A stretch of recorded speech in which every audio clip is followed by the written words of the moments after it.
The True Story of the Three Little Pigs by A.Wolf, as told to John Scieska, illustrated by Lane Smith.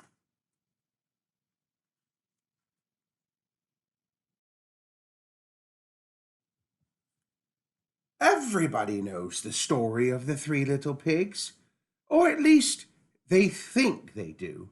But I'll let you in on a little secret.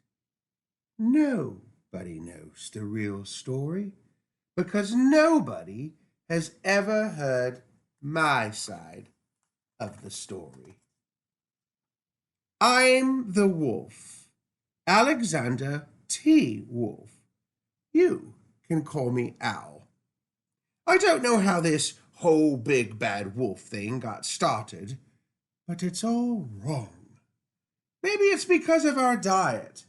Hey, it's not my fault wolves eat cute little animals like bunnies and sheep and pigs.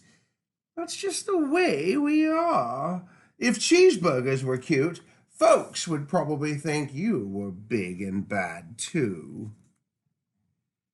But, like I was saying, the whole big bad wolf thing, it's all wrong. The real story is about a sneeze and a cup of sugar. This is the real story. Way back in Once Upon a Time, I was making a birthday cake for my dear old granny. I had a terrible sneezing cold, and I had ran out of sugar. So I walked down the street to ask my neighbor for a cup of sugar. Now, this neighbor was a pig, and he wasn't too bright either. He had built his whole house out of straw. Can you believe it? I mean, who in his right mind would build a house of straw? So, of course, the minute I knocked on the door, it fell right in. I didn't want to just walk into someone else's house, so I called, little pig, are you in?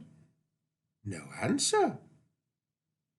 I was just about to go home without the cup of sugar for my dear old granny's birthday cake. That's when my nose started to itch. I felt a sneeze coming on. Well, I huffed, and I snuffed, and I sneezed a great sneeze. Achoo! And you know what? The whole darn straw house fell down, and right in the middle of a pile of straw was the first little pig, dead as a doornail. He had been home the whole time. It seemed like a shame to leave such a perfectly good ham dinner lying there in the straw, so I ate it up. Think of it as a big cheeseburger just lying there. I was feeling a little better, but I still didn't have my cup of sugar, so I went to the next neighbor's house. This neighbor was the first little pig's brother. He was a little smarter, but not much. He had built his house of sticks. I rang the bell on the stick house. Nobody answered. I called, Mr. Pig, Mr. Pig, are you in? He yelled back, Go away, wolf! You can't come in! I'm shaving the hairs on my chinny chin. I had just grabbed the doorknob when I felt another sneeze coming on. I huffed and I snuffed, and I tried to cover my mouth, but I sneezed a great sneeze. Achoo! And you're not going to believe it, but this guy's house fell down just like his brother's. When the dust had cleared, there was the second little pig, dead as a doornail. Wolf's honor. Now you know food will spoil if you leave it out in the open. So I did the only thing there was to do.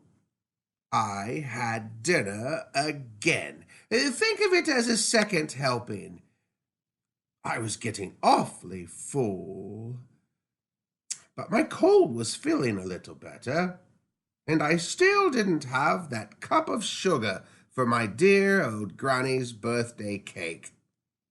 So I went to the next house.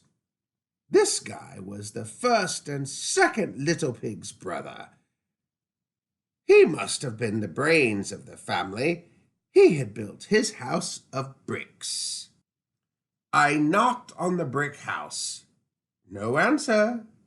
I called, "Mr. Pig, Mr. Pig, are you in?" And do you know what that rude little porker answered? "Get out of here. Wolf, don't bother me again." Talk about impolite. He probably had a whole sack full of sugar, and he wouldn't give me even one little cup for my dear sweet old Granny's birthday cake. What a pig! I was just about to go home and maybe make a nice birthday card instead of a cake when I felt my cold coming on. I huffed, and I snuffed, and I sneezed once again. Then the third little pig yelled, "And your old granny can set on a pen." Now, I'm usually a pretty calm fellow, but when somebody talks about my granny like that, I go a little crazy. When the cops drove up, of course, I was trying to break down this pig's door, and the whole time I was huffing and puffing and sneezing and making a real scene. The rest, as they say, is history. The news reporters found out about the two pigs I had for dinner. They figured a sick guy going to borrow a cup of sugar didn't sound very exciting, so they jazzed up the story with all of that huff and puff and blow your house down, and they made me the big bad wolf. That's it. The real story. I was framed. But maybe you could loan me a cup of sugar.